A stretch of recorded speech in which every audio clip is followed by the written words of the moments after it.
வணக்கம் தம்பி அஜித், நலமா? உங்களுக்கு ஒரு மோட்டிவ் கொடுக்க சொல்லிக்கிறேன். மலை கிரவுண்ட் டீம் எங்கே?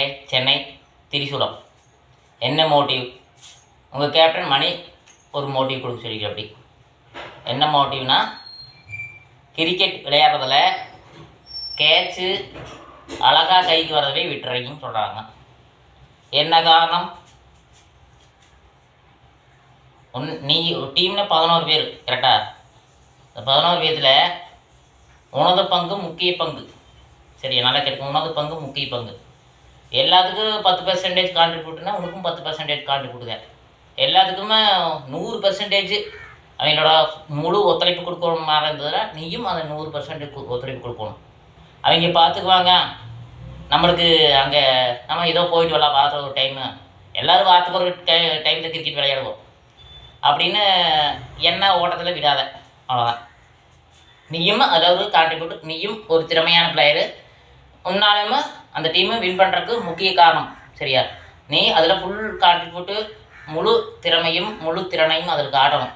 அந்த ஈடுபாடோட உள்ள கிரவுண்டு வரும்போது நானும் ஒரு முக்கிய பிளேயரு அப்படின்னு சொல்லிட்டு உள்ளவா. சரியா? அதனால ஏன்னா நம்ம பதட்டமாக கிடையாது, இது பிடிச்சா பிடிக்கலாங்கிறதும் கிடையாது. ஏதோ சிந்தனைகள் சுற்றி வரும். நம்ம ஒரு சாதாரண பிளேயர்னு மனசில் எண்ண வேண்டாம். ஒன்று, வீட்டில் மூத்த பிள்ளையாமா, அப்போ ப்ரெஷர் இருக்குது. உனக்கு வீட்டில் ப்ரெஷர் இருக்குது, வெளியே போகிற ப்ரெஷர் இருக்குது. அந்த ப்ரெஷர் அப்படியே நான் திறமையாக இருக்கிறவங்க, ஒரு கிரிக்கெட்டு ஆகட்டும், ஒரு விளையாட்டில் இருக்கிறவங்க ஒவ்வொருவரும் திறமையான ஆள் தான். சரியா? விளையாட்டில் இருக்கிற ஒவ்வொருவரும் செல்ஃப் கண்ட்ரோல்னு நிறைவங்க. சரியா? அதனால நம்ம செப்பரேட்டாக வச்சுக்கலாம். ஒரு பெரிய விஷயம் கிடையாது. வேலை ப்ரெஷராக இருக்கலாம். சரியா?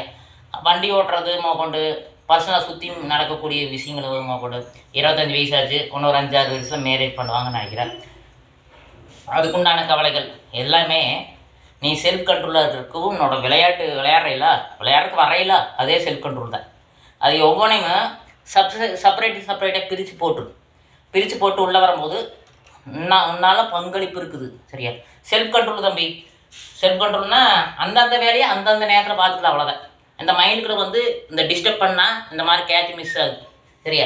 நீ கிரிக்கெட் கேட்ச் பிடிக்கும்போது வீட்டு ஞாபகம், கேட்ச் பிடிக்கும்போது ஆஃபீஸ் ஞாபகம், கேட்ச் பிடிக்கும்போது வண்டியோட ஞாபகம், கேட்ச் பிடிக்கும்போது ஃப்ரெண்டோட கல்யாண ஞாபகம், ஃப்ரெண்டோட விசி ஞாபகம், அவனை ஒரு மாறு சொல்லிட்டான்னு அதையும் நினச்சிட்டு பிடிக்கும்போது மிஸ் ஆகுது. சரியா? கவனங்கள் சரியாக இல்லாத போது மிஸ் ஆகுது. சரியா? திறமையான வீரந்த, ஏன்னா இதெல்லாம் மிஸ் பண்ணக்கூடாது. நீ செல்ஃப் கண்ட்ரோலான மனிதன். சரியா? விளையாட்டு இருக்கிறனால எல்லாத்தையும் செப்பரேட் பண்ணு, ஒன்றும் பிரச்சனை இல்லை. சரியா? இந்த வாரத்துலேருந்து நீ நல்லா கேட்ச் பிடிப்ப, அழகாக பிடிப்பன்னு நான் நினைக்கிறேன். உங்கள் டீம் கேப்டன் மணி சொல்கிறாரு, நான் சொல்கிறேன். தம்பி, நன்றி.